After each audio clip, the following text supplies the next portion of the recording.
Hi, I'm John Stevenson, and we're going to be looking at Elisha and Aram in our continuing study of 2 Kings. We're in 2 Kings chapters 6 and 7. We're actually going to start in 2 Kings chapter 6, 2 Kings chapter 6 and verse 8. Now the king of Aram was warring against Israel. Now Aram is that country to the northeast of Israel. If you look at Israel on the map, you've got Israel and Judah. They've divided into two separate kingdoms, and that's been that way for a couple of hundred years by now. And meanwhile, their arch enemy to the north is Aram. Notice, and he, that is the king of Aram, counseled with his servant, saying, in such and such a place shall be my camp. In other words, he's making his strategic moves, his strategic plans.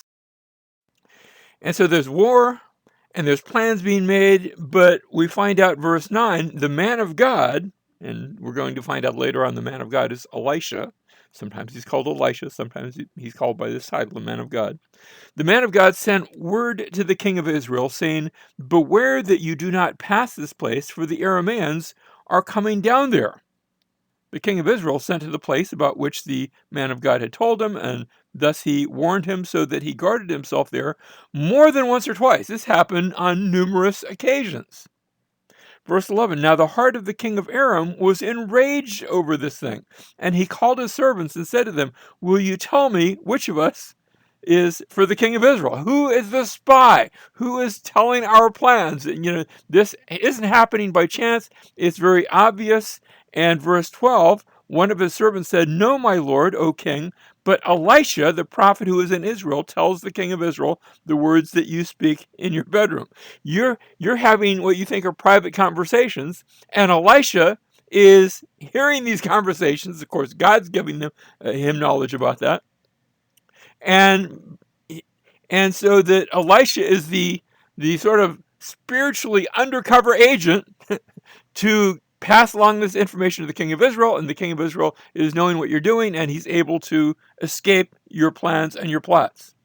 Verse 13, so he said, the king of Aram says, go and see where he is, that I may send and take him. And it was told him, saying, behold, he is in Dothan. He sent horses and chariots and a great army there, and they came by night and surrounded the city. And so he's angry, and he says, catch him. And now an attempt is made to finally catch Elisha. Verse 15, now when the attendant of the man of God had risen early. Now, who is this attendant of the man of God? We're not told. We had seen Gehazi being a previous attendant, being a previous servant, but he's now been a leper, so presumably this is a different attendant. And the attendant of the man of God had risen early and gone out, and behold, an army with horses and chariots was circling the city. And his servant said to him, that is said to Elisha, alas, my master, what shall we do? So he answered, and I think this is perhaps one of the key verses within this section, do not fear, for those who are with us are more than those who are with them. Do you ever feel that you're in the minority, that you're outnumbered and outgunned, and even though you're trying to do the will of God, it all comes to naught because those that are against God seem to be there. There's just so many of them. And God says, don't worry.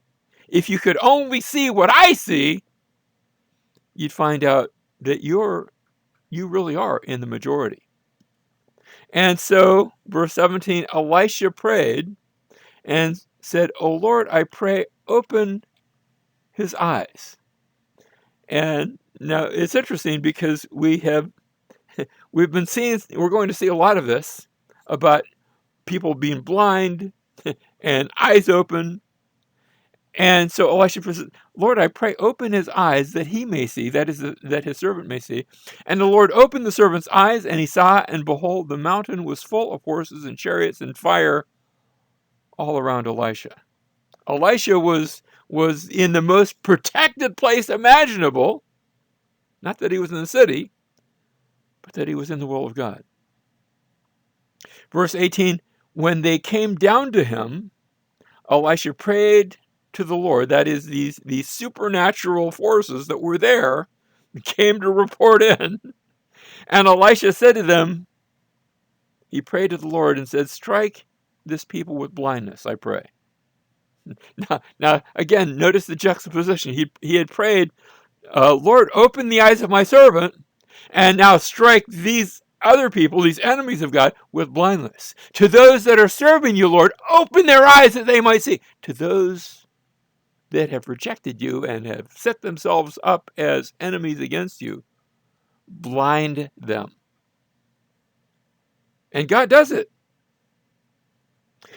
And so he struck them with blindness, according to the word of Elisha. Verse 19, then Elisha said to them, this is not the way, nor is this the city. Follow me, I'll bring you to the man whom you seek. You're looking for Elisha. Here, let's go look for him. You can't do the looking because you can't see, you're blind.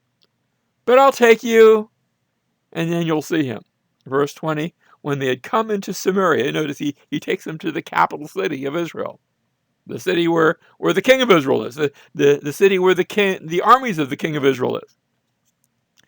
And when they had come into Samaria, Elisha said, O Lord, open the eyes of these men that they may see. So the people that had been blinded, now their eyes are open. So the Lord opened their eyes and they saw, and behold, they were in the midst of Samaria.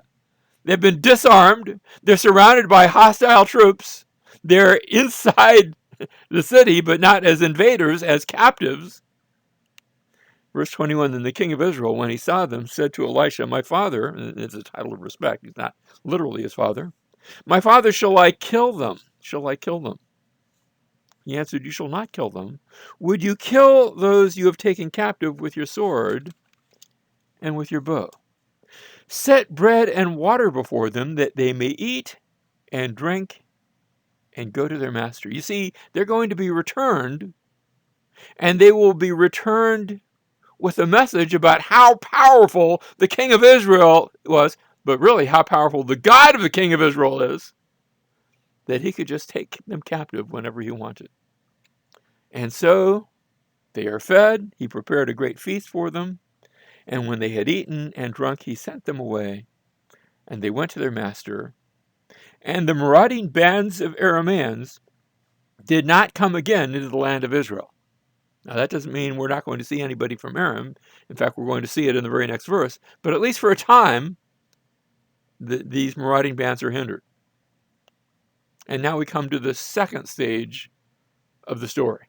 And the second stage will follow roughly the same paradigm that the first stage followed. And so, verse 24, now it came about after this that Ben-Hadad, king of Aram, gathered all his army and went up and besieged Samaria. So again, we see Aram at war with Israel. This time the king is mentioned, Ben-Hadad. Ben is the word for son of Hadad. It's almost like a title because we're going to see quite a number of Ben-Hadads in 2 Kings. Ben-Hadad, king of Aram, gathered all his army and went up and besieged Samaria. There was a great famine in Samaria, and the famine in Samaria is caused by the siege. It's an artificial famine, where the king of Aram comes and surrounds Samaria, and if Samaria is surrounded, the farmers in the city can't go out to farm their crops, and everybody has gathered into the city to escape this horde of invading army. And after a while, the food runs out. And it runs out. Notice there was a great famine in Samaria, for behold, they besieged it until a donkey's head was sold for 80 shekels of silver. That's a lot of money for the most worthless part, food-wise, of an animal. A donkey's head was sold for 80 shekels of silver, and a fourth of a cab, that's a little tiny, of dove's dung, just imagine what that is, for 5 shekels of silver. The food has run out, and even things that you would normally turn up your nose at, oh, I'm not going to eat that, that was very high priced because it's supply and demand at its worst. Now, you think, well, the story can't go downhill from there, but it does. Verse 26, as the king of Israel was passing by on the wall, a woman cried out to him, saying, help, my lord, O king. He said, if the Lord does not help you, from where shall I help you? I've not got anything from the threshing floor or from the wine presses. There's nothing there. Those places are empty. Verse 28, and the king said to her, what is the matter with you? And she answered, this woman said to me, so there's actually 2 women, this woman said to me, give your son that we may eat him today, and we will eat my son tomorrow. So we boiled my son and ate him. And I said to her on the next day, give your son that we may eat him. But she has hidden her son. Now, were the sons already dead? Were they killing their sons and eating them? Were these the children that had starved, and they're resorting to cannibalism, eating the flesh of their sons? Well, when the king heard the words of the woman, he tore his clothes. Now he was passing by on the wall, and the people looked, and behold, he had sackcloth beneath on his body. And then he said, may God do so to me, and more also, if the head of Elisha, the son of Shaphat, remains on him today. So the king effectively puts a curse on Elisha. Verse 32. Now Elisha was sitting in his house, and the elders were sitting with him, and the king sent a man from his presence. But before the messenger came to him, he said to the elders, do you see how the son of a murderer? Who's the son of the murderer? That's the king. Remember that the king, Jehoram, was the son of Ahab and Jezebel that had murdered. The son of a murderer has sent to take away my head. Look, when the messenger comes, shut the door and hold the door shut against him. Is not the sound of his master's feet behind him. And so the order goes out to arrest Elisha and the one who's charged with this, not just to arrest him, to kill him. Verse 33, while he was still talking with them, behold, the messenger came down to him, and he said, behold, this evil is from the Lord. Why should I wait for the Lord any longer? Then Elisha, we're in chapter 7, verse 1 now, but the story continues. Then Elisha said, listen to the word of the Lord. Thus says the Lord, tomorrow about this time, a measure of fine flour will be sold for, not for talents or big gob, but for a shekel, a little tiny piece of valuable metal. And 2 measures of barley for a shekel in the gate of Samaria. In other words, the prices that have been so escalated, they're going to drop down to the basement. Because food, again, supply and demand, food will be readily available. Chapter 7, verse 2, we have a new character mentioned here, the royal official on whose hand the king was leaning. And again, I want you to see that this story and the story previous, back in chapter 5, the story of Naaman. Remember, Naaman had been the captain, or one of the captains at least, in the country of Aram, and had been one on whom the king would lean his arm when they would go into the temple. And Naaman said, look, I'm now a believer in God, so when I go into the pagan temple and my king bows down because he's on my arm, I have to bow down with him, but I'm not bowing to the guy because I only believe in one God. So that captain of Aram, who held the king's arm, he had become a believer, but this royal officer who held the king, the hand of the king of Israel, we're going to see that he's not a believer. He's going to disbelieve. And notice the royal officer on whose hand the king was leaning answered the man of God and said, behold, if the Lord should make windows in heaven, could this thing be? That's impossible. Even if God just, big giant windows opened up in heaven. And then he said, and this is Elisha who says this, behold, you will see it with your own eyes. Remember what we talked about vision? Blind people seeing people blinded. You will see it with your own eyes, but you will not eat of it. And now the scene changes to verse 3. Now there were 4 leprous men. If you think you couldn't get any worse, here's 4 lepers. And they're not well-known lepers. They're not rich lepers. They're not high and powerful lepers like Naaman had been. Remember, Naaman had been a leper too. But at least he had his possessions and his money and things like that. And there were 4 leprous men at the entrance of the gate. And they said to one another, why do you sit here until we die? If we say we will enter the city, then the famine is in the city and we'll die there. If we sit here, because they're in the gate, they're sort of and they're not in the gate, they're actually at the entrance of the gate. That's technically right outside the gate. And if we say we'll enter the city, then the famine's in the city and we'll die. And if we sit here, we'll die of starvation. Now, therefore, come, let us go over to the camp of the Arameans. If they spare us, we'll live. But if they kill us, then we'll do the same thing as the other 2 options. Then we'll die. And so they arose at twilight to go to the camp of the Arameans. When they came to the outskirts of the camp of the Arameans, behold, there was no one there. For the Lord had caused the army of the Arameans to hear a sound of chariots and a sound of horses, even the sound of a great army, so that they said to one another, the Arameans had come to this conclusion. They hadn't seen anything, but they had heard the sound, and they concluded, behold, the king of Israel has hired against us the kings of the Hittites and the kings of the Egyptians. Those were the two great, the mega empires of that day. The Egyptians to the south, the Hittites to the north, who had these big giant chariot corps, and he's hired them to come upon us. Verse 7, therefore they arose and fled in the twilight and left their tents and their horses and their donkeys, even the camp just as it was, and fled for their lives.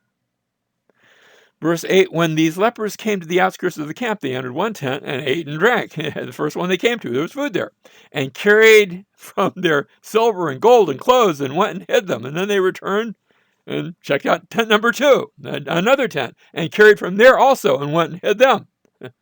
They said to one another, we're not doing right. This is a day of good news. When you look at this in the Septuagint, the phrase that they've translated good news. The Septuagint is the Greek translation of the Hebrew Scriptures, and it's interesting that the Greek translators, when they translated this passage, they translated it with the Greek word euangelios. It's the word we usually translate for gospel, and so here we are. They see this good news, but we're keeping silent. And they said, if we wait until morning light, punishment will overtake us. Therefore, come, let us go and tell the king's household. So they came and called to the gatekeepers of the city, and they told them, saying, we came to the camp of the Arameans, and behold, there was no one there, nor the voice of a man, only the horses fled, and the donkeys tied. The horses tied, and the donkeys tied, and the tents just as they were.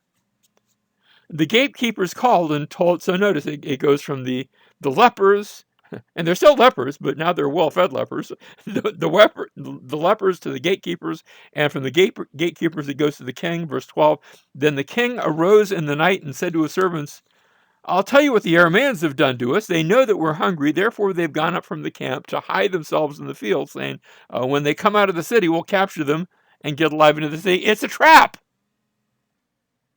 It's a trap. And one of the servants said, well, just to make sure, let's not be silly about this. Please let some men take 5 of the horses which remain, which are left in the city, because probably the rest had died of starvation or had been eaten. Therefore, they'll be with us in any case like all the multitude of Israel who were left in it, and like all the multitude of Israel who've already perished, so let us send and see. And they took 2 chariots with horses, and the king sent after the army of the Arameans, saying, well, go and see, check it out. And they came after them to the Jordan. Notice, they just don't go to the camp. They go all the way to the Jordan. And behold, all the way was full of clothes and equipment which the Arameans had thrown away in their haste. They really had left. And then the messengers returned and told the king. So the people went out and plundered the camp of the Arameans. And you know what they did? They ate well. They ate well. So the people went out, plundered the camp of the Arameans. Then a measure of fine flour was sold for a shekel, and 2 measures of barley for a shekel, according to the word of the Lord, exactly the price that God had said through Elisha. But remember that royal official? We see him in verse 17. Now the king appointed the royal officer on whose hand he leaned to have charge of the gate. Let's be careful who we let in and out. But the people trampled on him at the gate, and he died, just as the man of God said, who spoke when the king came down to him. It happened just as the man of God had spoken to the king, saying, 2 measures of barley for a shekel and a measure of fine flour for a shekel will be sold tomorrow about this time in the gates of Samaria. It all came to pass as God had said. And then the royal officer answered the man of God and said, now behold, if the Lord should make windows in heaven Could such a thing be? And he said, behold, you'll see it with your own eyes, but you won't eat of it. And it happened just the way that God had said, for the people had trampled on him at the gate. And he died. Now, two parallel stories, really one large story, but I want you to see how both of these stories picture the New Testament story, the story of Jesus. Because there's still a war. Like then, we have involvement in a war. There's a war going on, a supernatural war. And like we saw a curse that was put out, an anger, Jesus came and took the anger that was due us upon himself. He became a curse for us upon the cross, bearing our curse so that we could receive his life. The order went out for his arrest, for his execution. And so he died and was buried. But then he rose again. And in the resurrection, we see today the power of God. And as we believe, we are invited to a table to eat, to drink, to celebrate, and to remember.